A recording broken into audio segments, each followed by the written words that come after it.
The fragrance of life. Moral education. जीवन की खुशबू महान चिंतकों, दार्शनिकों और पूर्व काल के राजनेताओं के अनमोल शब्दों का संग्रह है। इस पुस्तक में संकलित उद्धरण और उदाहरण विभिन्न स्रोतों जैसे समाचार पत्रों, पत्रिकाओं, भाषणों और पुस्तकों से सावधानीपूर्वक एकत्र किए गए हैं। मैं सर्वशक्तिमान ईश्वर का आभारी हूँ, जिन्होंने मुझे अपनी अपार कृपा से आशीषित किया, इस कार्य को करने की प्रेरणा दी और समय पर बिना किसी बाधा के इसे पूरा करने का धैर्य और शक्ति प्रदान की। मैं इस अवसर पर अपने मित्र Shri Mohan Shivanand, deputy editor, Reader's Digest का आभार व्यक्त करता हूं, जिन्होंने इस पुस्तक के निर्माण में मुझे बहुमूल्य सुझाव दिए। मैं अपने पुत्र लीजू और पुत्री लीना का भी धन्यवाद करता हूं, जिन्होंने विशेष रूप से प्रारंभिक मसौदे में अध्याय प्रस्तावनाओं पर अपनी महत्वपूर्ण टिप्पणियां दी। मेरा हार्दिक धन्यवाद एपीएच पब्लिशिंग कॉरपोरेशन दिल्ली को भी है, जिन्होंने इस पुस्तक को उत्कृष्ट रूप रंग के साथ प्रकाशित किया। टीडी कोशी, अंधेली, मुंबई। मूल्य और नैतिकता लुप्त होती सुंदरताएं। मनुष्य हृदय, मस्तिष्क और शरीर, इन 3 दिव्य तत्वों का अद्भुत मेल है।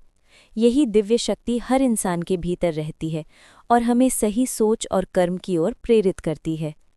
दरअसल हमारी चेतना ही ईश्वर की उपस्थिति का प्रमाण है। लेकिन आज की भौतिकवादी दुनिया में लोग अपने भीतर की आवाज़ को अनदेखा कर देते हैं और बाहरी दिखावे के प्रभाव में आकर कार्य करने लगते हैं। आराम और सुविधाओं की होड़ में हम उन मूल्यों और संस्कारों को भुलाने लगे हैं जिन्हें हमारे पूर्वज पीढ़ी दर पीढ़ी हमें सौंपते आए थे। यही मूल्य समाज को जोड़े रखते हैं और सामाजिक न्याय, शांति और अनुशासन को बनाए रखते हैं। आज हम अपने चारों ओर देखते हैं कि अन्याय, हिंसा और अत्याचार बढ़ते जा रहे हैं। आपसी अविश्वास, नफरत और धन के नाम पर होने वाली हिंसा समाज में नैतिक पतन की गवाही देते हैं।